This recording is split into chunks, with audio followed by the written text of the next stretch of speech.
এই দেখো আজকে খেয়েছি বিরিয়ানি। বিরিয়ানির পেছনে কত খরচা, লাস্টে হজমের জন্য আমাদের খেতে হচ্ছে এটা।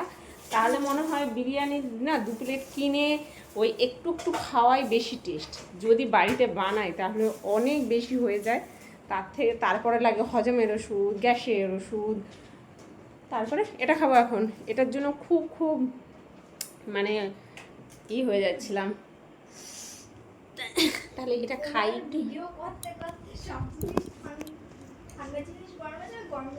না রে, আমার ভিডিও করতে করতে নাকি সব জিনিস। এই গ্লাস নিয়ে আসো। পড়লো পড়লো পড়লো পড়লো পড়লো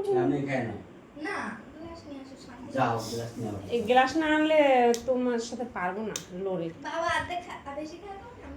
সবাইকে ভাগ, আমি না মুখে দেবো না। বাবা তোর বাবা যেভাবে তাকাইছে, আমি বাপরে বেশি খাওয়া যাবে না। আমার দিকে এই স্প্রাইটটা আমি এখান থেকে কতটুকু খাই তাকিয়েছে। আমাদের বাড়িতে কিন্তু পুরো মাপে মাপ চলে। সব থেকে ছোট বাচ্চা একটা আমাদের বাড়িতে আছে, দেখাচ্ছি। হ্যাঁ, ওই বাচ্চাটা হচ্ছে সব কিছু নিয়ে মানে আমার আর আমার মেয়ের সঙ্গে ঝগড়া করে। চলো বাচ্চাটাকে দেখ।